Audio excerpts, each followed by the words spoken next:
Say I just heard about a show. Let's talk about it, talk about it.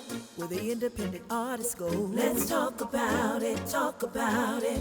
Niecy got a new EP. Let's talk about it, talk about it. Stephanie's doing comedy. Let's talk about it, talk about it. That girl from LA and that guy Let's talk about it, talk about it. And now your host of Let's Talk About It, Raheem Mitchell.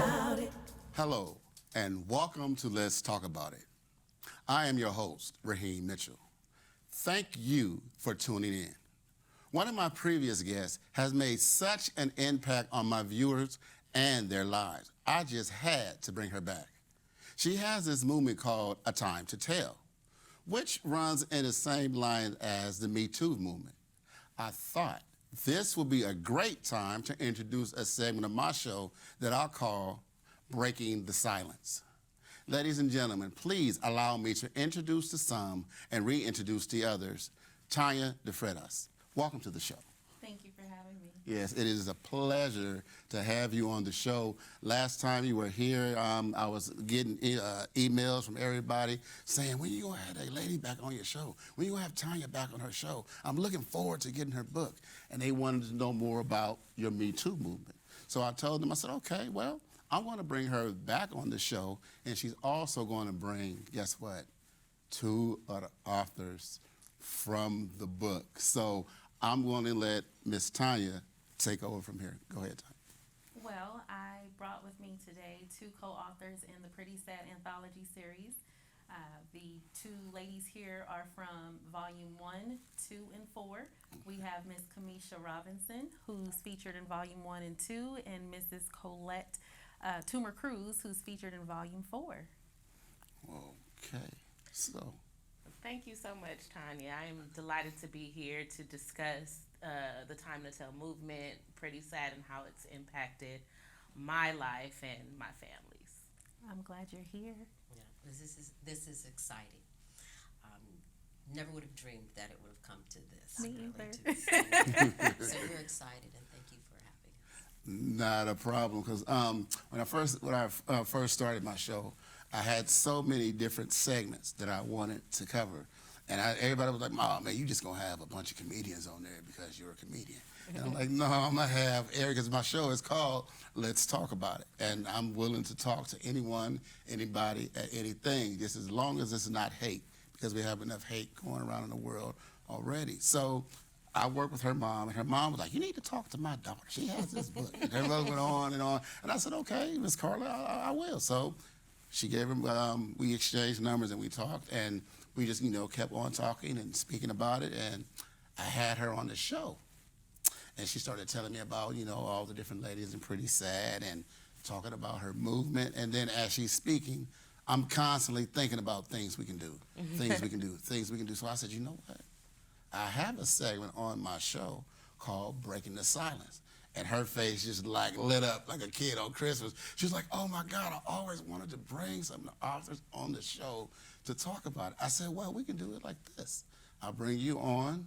I'll just be your co-host. You be the host. And you bring, whoever you want to bring on the show. And we can talk about it. So we're here.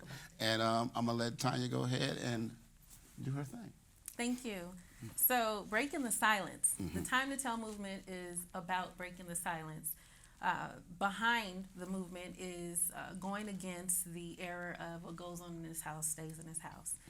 This project is about airing out what goes on in the house, especially as it relates to abuse and trauma.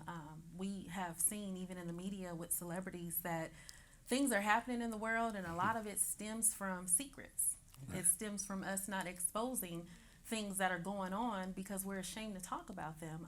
Abuse thrives in silence, abuse of every kind. And so the Time to Tell movement is about telling those secrets, breaking the silence, exposing the things that are going on in darkness, especially within our families. There are cycles of abuse that are trending in families, and it's because nobody's talking about what happened to grandma. Nobody's talking about what's happening to mom. And now the daughter is going through it and living it again. And then she's birthing children that are going through the same thing. So we started off with Pretty Sad Volume 1. Kimesha was one of the featured authors in Volume 1. There are 11 other ladies in that volume. And we didn't know that it was going to be more than one book. We all Right. had something that we wanted to share, to get off our chest, something that we maybe hadn't talked about or hadn't talked about enough. Right. And the rest is history. Absolutely.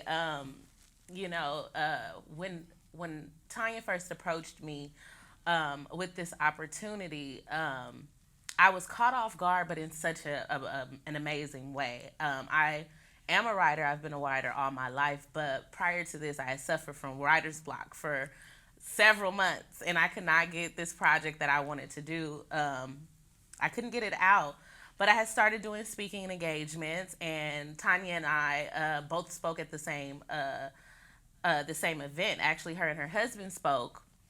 It was called Transparency, talking about relationships. And after the event, Tanya came up to me with this, and I'll never forget her. She was just like, I think you got a story. And I wanted to know if you want to be a part of this book that I'm doing. She was like, it's just called Pretty Sad. It's going to be a couple of women. We're just going to tell our stories, just to, get it off our chest, to get it out there. And who would have thought that almost a year to the date later from the first publication that it would be a 5-part series going on to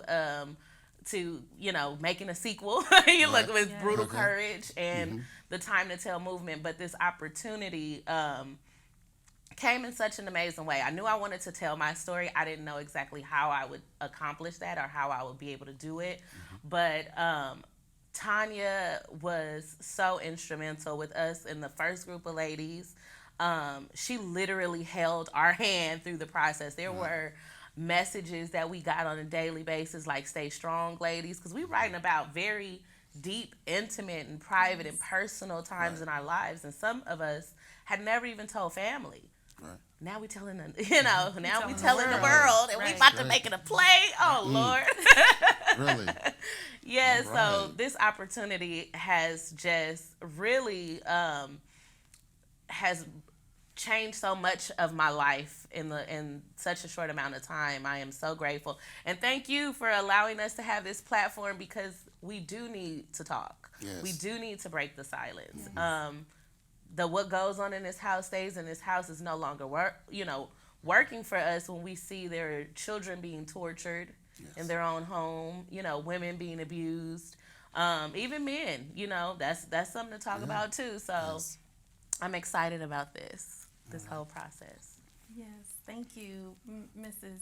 Cruz. Can you tell everybody how you got involved in the movement and the writing project and how it's impacted your life?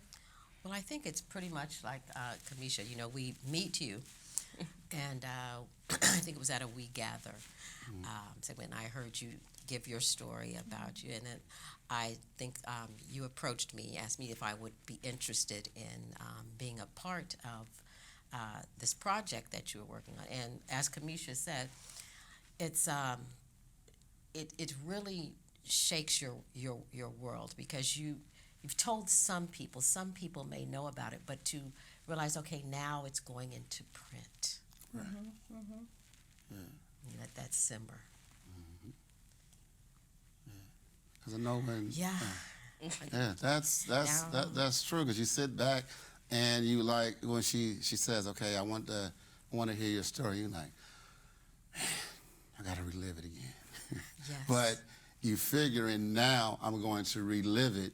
Now I'm helping other people. Yeah. Maybe when other people hear my story, they be like, I'm not the only one. And I believe that was the catalyst. That's what really pushed me. Okay, someone else will read this. Someone else will know that they are not alone. Someone else will know that they are pretty sad, that they're walking around looking like everything is together and everything is perfectly in place. They're impeccable, but they're so sad inside. There's such a woundedness that happens when a child has been abused, and people don't realize how covered up it gets. You get to be such a chameleon. And I was thinking on the way here, I was really, everyone would probably tell you, I was one of the most joyful, happy children, with a child that you would see, and no one would ever have believed the sadness that you carry, because it's such a weight, and most of the weight is the secrecy. Yes. That you cannot tell, and then children are so innocent, and that's what is so just treacherous about stealing their innocence. We don't even know that you're not supposed to tell. We just feel that you're not supposed to tell. And you don't know that maybe what's happening to me, maybe it happens in everybody else's house or to them, but maybe it's understood that you just don't talk about it. Right. And you're trying to figure out how the world works, and then why me? And does my best friend who's little, does this happen to them? But you can't talk about it. So you end up going through your whole life, and you just carry all your it. life. Yes. I'm glad that you touched on the meaning behind the title, because Pretty Sad, it's exactly what it says, and the covers for each volume illustrate a beautiful woman until we get real and raw. Later on in the volumes, her makeup is coming off. You see the black eye and the busted lip. You see the bruises, and that was the goal, so that we can uncover. We wear makeup. We look pretty. We put the face on. We being men and women, and we go out and we face the world like nothing is going on, but it's a whole lot going on. And if you don't deal with those wounds and deal with them properly, it's going to come out. Yes. It's going to like a volcano. Yes. It's just boiling, and it's going to erupt, and it's going to come when it wants to, and it's going to get to a point where you can't control it anymore. It comes out anger, aggression. It can come out in workplace violence, all kinds of ways. So the movement, the premise is get it out so that you can be completely healed and whole, and so that you can really live your best life. A lot of people walking around talking about, I'm living my best life. No, you're just covering it up. You look like you're living it, but you're not talking about what's really going on, so that you can be free and other people can be free.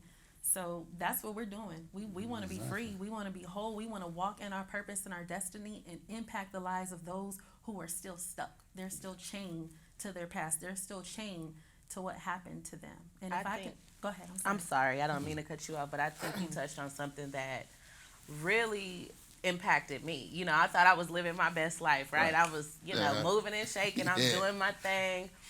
And, I'm doing these speaking engagements, and it wasn't until writing this book, getting it out, and then I honestly sold out. Before my copies even came, I sold completely out. My family bought them up, and it was kind of scary, right? Because now they're going to read how I really feel. And I was particularly scared because in my story, and I don't want to spoil it, but in my story, I start off with being 14 and being on an operating table about to get an abortion at 14 years old. And so this story, just thinking about my friends, the women in my family that I know, is a very common story for young women. Being, not prepared for the changes that are happening to your body, and ending up in an impossible situation. And so that's where my story starts off. And, at the root of my abuse was more emotional. I wasn't in my home, in my actual home, I wasn't physically abused. But I suffered a lot of emotional abuse at the hand of my mother, who didn't really show me love in the tangible sense. Like, she never said it to me. She never hugged me. And so I searched for that love, obviously, in other places, and that ended up being, detrimental to certain parts of my life. And I was talking to Tanya. It is so crazy because when I watched her original segment on your show, and she talked about, we going into brutal courage, because I could tell by the story some people didn't let it all go. They didn't talk about everything. And even in my story, although I was so raw and so open about a lot of the things that impact me, I completely blocked out, the sexual abuse that had happened, not in my home that I lived in, but that happened at my grandma's house, because you don't talk about it. You don't, divulge these things. And sometimes you suppress it so much to where you don't even realize that shoot, wait, I guess that is sexual abuse. You know, maybe it didn't go as far as these stories that I'm reading, but definitely that wasn't supposed to happen. And not really knowing, you know, at the time when you don't know about abuse, you're not educated about what abuse looks like, you think it's normal.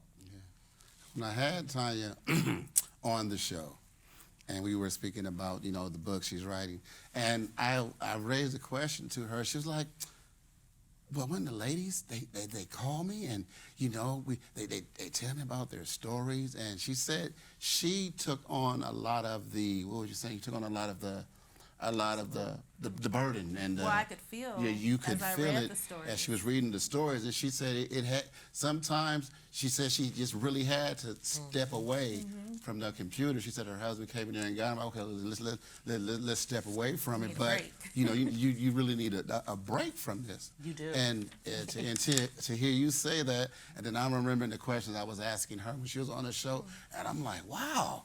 So this is. Okay, so this is real. This is what's going on. You know what I mean? Let me read this, and I think this will. Sure. It's called "I Cry." Okay. I cry, I whose back is always to the wall, I who wakes at the slightest sound. I cry.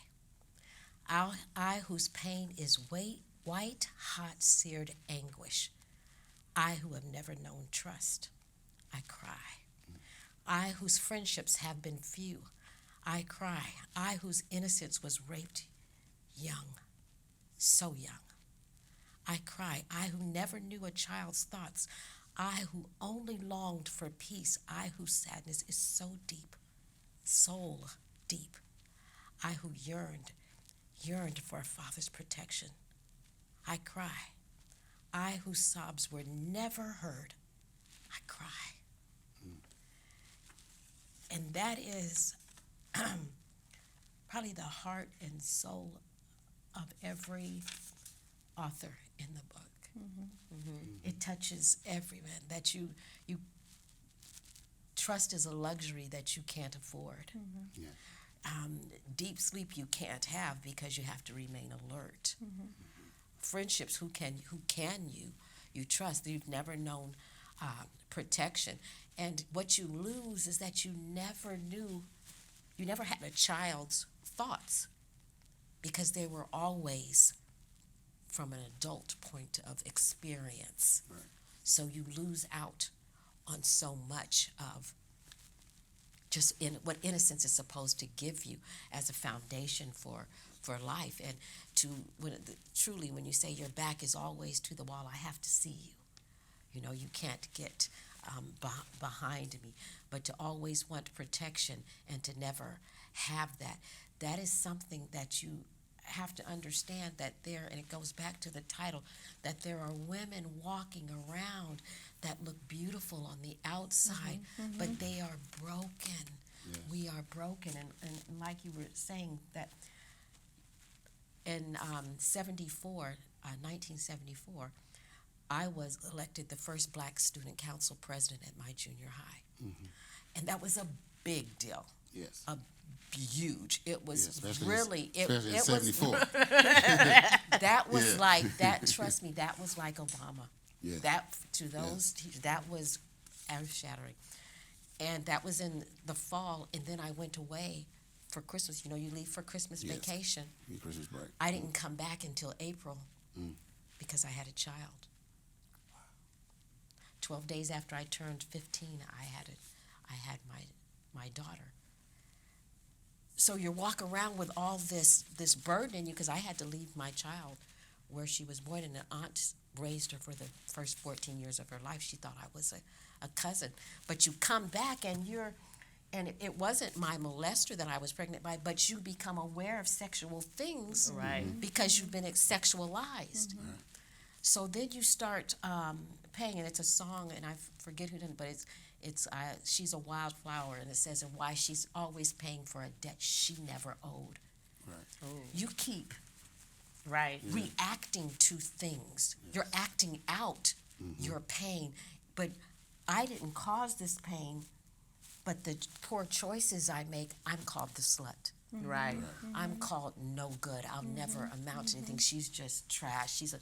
But you never did these things. You're not the one who's caused this pain. And you have all these women who've been told, you don't tell. And you're okay. Oh, that was... He do that to everybody. Just stay away from him. You're okay.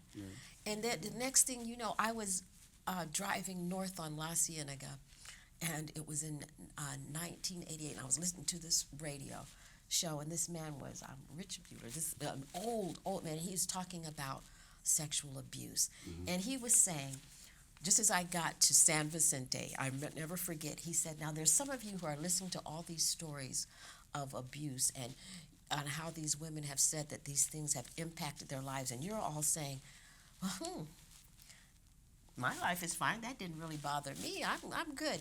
And he said, that's called denial. Yeah. That was like somebody took a bucket of cold water And woke threw you it up. on me. And I just like that. I was it was La Brea and San Vicente, and I'll never forget. I was Let me talk a little bit about that denial too, Yes. because through my own experiences, I just wrote another book that actually goes much deeper than the stories I've included in Pretty Sad. And the writing of this book was prompted by another author named Venus Chandler. She wrote a very transparent book about her childhood. Yes. And in support of her, I read her book, and I mean, wow. I thought we did something with Pretty Sad, but as Kimesha mentioned earlier, we barely scratched the surface because reading Venus's book, I remembered things about my childhood that I had forgotten about. Kimesha and I have had this conversation, the kissing cousins. You know, you go over your cousin's house and y'all touch and play and rub and it feel good and you don't tell the adults. That's abuse. Yeah. We don't talk about it. You think, oh, they kids. No, that's abuse. And some of the behaviors in adulthood stem from that abuse. And in writing my recent book, it's called Men Are Paws, I was able to go back and look at my behaviors and relationships as a teenager and as an adult and how the abuse I endured as a little girl because I was molested by cousins. They weren't even real cousins. They were play cousins. You know, your mama's best friend's kids and the boyfriend's auntie's kids, and all the kids go in the room because the grown folks, we couldn't be around the grown folks, right? They're listening to music, maybe smoking, maybe. But either way, the kids were separate and doing whatever we did. Exactly. And you go with it because you don't know any better. This is what we're doing. And then if you do tell, because in my situation I told, we got a whipping and got sent home. So guess what? I won't tell again. right. Yeah. Keep my mouth closed. You know, I don't want us to get a whipping and get in trouble. So when we go to the next get together, and so it's important to revisit all of our lives and do the work and go back and see. It may not have happened to everybody, but we all have a story. And as we talked about with the women, it's important to do the work. Yes. Look back at your history. Look at the source of whatever the hurt, the pain, the anger is, and deal with it. Yes. One of the things that this book has done that I don't think any other project I could ever work on could have done for me, it has repaired the relationship between myself and my mother. My mother was an amazing mother. I don't want to take anything away from her. I had everything I could have ever asked for, wanted, or needed, with the exception of knowing in those moments as a child that she loved me. Looking back now, obviously, as a parent, I can tell that she definitely loved me. There was no love lost.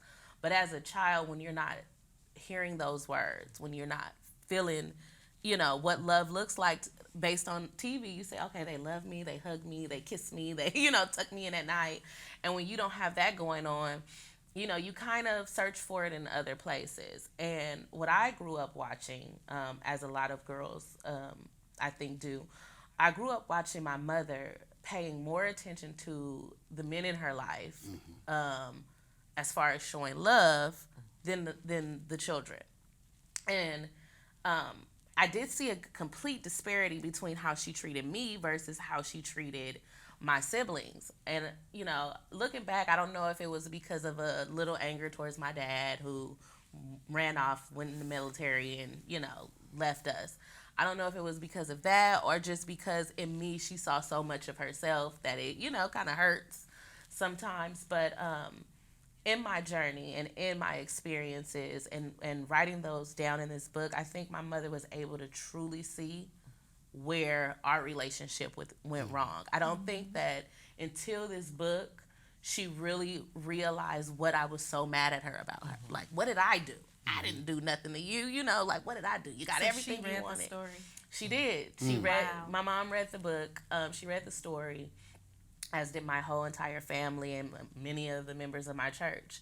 And I think that it helped a lot of people understand why I am, you know, so the way I am. I'm strong, I'm boisterous, I felt like in my childhood I was so quiet that now quiet is not a word in my vocabulary. It's like, oh no. And I think it helped people to understand, but my mother in particular, I think she really understood that I wasn't angry at her for the things she didn't do. I was just angry that I never felt like she was there for me, like truly there for me emotionally. You made sure the bills were paid. You made sure I was dressed and cute and all of that. But emotionally, we never had any. I didn't have the mother-daughter talk about the birds and the bees. You know, when I started my cycle, my mom said, okay, go around the corner to your auntie house. Like that conversation she was not having, Right. you know? And so when you're not given certain tools by those who are the closest to you, and that's the people that are in the home with you daily, it creates a barrier that you don't even understand. Like we were talking earlier, you know, you don't realize why you are over-sexualized until you dig back into your childhood and realize, yeah, I got pregnant at 14 because I was being touched at 7. I was at this point, sorry, excuse my French, but at this point, I'm like, you know, I got an urge now, you know, and we don't talk about that part of it because it's shameful. You know, you don't want to admit that because of things that happen in your childhood, it has hypersexualized you. So now, as an adult or a young teen, you know, But every you boy don't even you know talk it to, at that point. you don't don't even know That's it. true. Yeah. Something you said that hit a nerve for me. I'm a survivor of sexual assault. And I remember after the first incident, maybe a month or two later, I had urges. That wasn't a willful act. I was raped. And I was unconscious. I was under the influence of alcohol, so I don't even remember the details. But a couple of months later, I'm having urges. Like where I'm crying because I have this desire to be touched somewhere that I was violently touched. So some of it is physical. You know what I mean? It's psychological, it's physical, and these things are happening in our brains, in our bodies, and we don't know why. So as a teenager, you didn't know I'm being this way for that reason. Right. It's not until we get well into adulthood and start doing the work And that realize we realize it. The important part of this is we have children, and now that we've realized it, we can teach our children. We can tell our daughters who are 3 and 4, nobody's supposed to touch you here. Don't sit on nobody's lap. You know what I mean? The things that, and I don't think our parents were neglectful.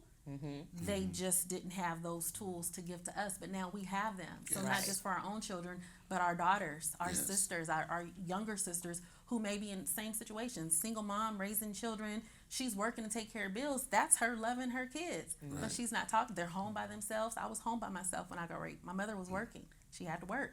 I let the boy in. You know what I mean? Right. She's working. She's taking care of business. That's love. Because she could be in the room smoking a pipe or with a man or off in the streets, but she's working. You know what I mean? So we have those situations right now in front of us where now that we have reached a place of embracing our past, healing from it, sharing our stories, when we see our younger sisters pouring into them. And that's what Time to Tell really is. It's not just us telling our stories. We're not looking for notoriety. No, it's just it's gotten to a point to where We have to get do it out, something and you about have it. to get it out. And let me add, Pretty Sad is not a sad book. It's Right. not a woe is me, feel sorry for.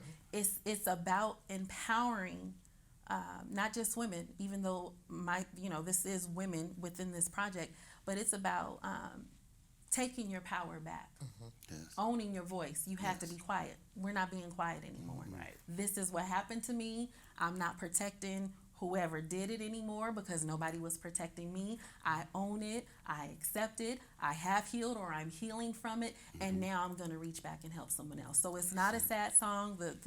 The stories, some of them get really heavy, but they're so enlightening and they're so empowering, in that you don't just hear about the tragedy, you're also going to see The and hear triumph. the triumph. Yes. These women are business owners.